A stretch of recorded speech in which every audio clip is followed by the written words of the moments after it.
국회 대정부 질문 첫날 정치 분야에서는 김건희 여사를 둘러싼 의혹들과 문재인 전 대통령 수사가 최대 쟁점으로 떠올랐는데요. 야당은 최근 불거진 김 여사의 공천 개입 의혹을 국정농단이라고 비판했고, 여당은 문 전 대통령 의혹을 정경유착이라고 목소리를 높였습니다. 정인용 기자입니다. 민주당은 최근 한 언론에서 제기한 김건희 여사의 공천 개입 의혹을 두고 터질 게 터졌다며 국정농단이라고 포문을 열었습니다.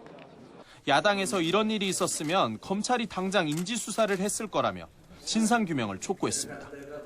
검찰 수사심의위원회가 불기소를 권고한 명품 가방 수수 사건엔 한덕수 국무총리에게 예시를 들어 질문하기도 했습니다. 한 총리 사모님이 디올백 300만 원짜리 가지면 받으실 거예요? 제가 아는 사모님은 안 받아요. 그런 가정을 전제로 해서는 답변하는 건 적절치 않을 것 같습니다. 검찰이 제3의 장소에서 휴대전화를 반납한 채 김 여사를 조사한 것도 도마에 올랐는데 그렇게 하지 못하게 했어야 한다고 법무부 장관을 질타했습니다.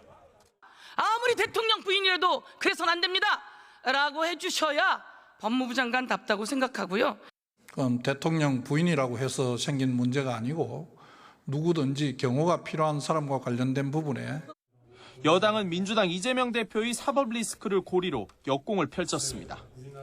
윤석열 정부 출범 이후 야당이 18건의 탄핵소추안을 발의했는데 검사와 판사를 겁박해 사건을 지연시키려는 의도라며 신속한 재판을 촉구했습니다. 일반 국민의 재판도 물론 저렇게 해서는 안 되겠지만 대한민국의 미래가 걸려있는 대단히 중요한 정치적 사건이기 때문에 이 재판을 좀 신속히. 문재인 전 대통령 옛 사위의 특혜 채용 의혹도 공격 대상이 됐는데 여당은 전형적인 정경유착이자 매관매직이라고 주장했습니다. 특히 딸 문다혜 씨가 검찰 수사를 비판하며 자신을 돌에 맞은 개구리라고 했는데 오히려 모렴치한 캥거루라고 맹비난했습니다. 만약에 대통령 딸이 아니었다면, 대통령 사위가 아니었다면 어떻게 그런 호사를 누릴 수 있었겠습니까? 그러므로 저는 이 사건은 문재인 정부의 캥거루 게이트다 이렇게 보고 있습니다. 이 밖에 야당이 제기하는 계엄 준비서를 두고 여당은 아니면 말고식 괴담 정치라고 비판했고 야당은 윤석열 정부 장관 인사 등을 지적하며 친일 뉴라이트 전성시대라고 날을 세우기도 했습니다. YTN 정인용입니다.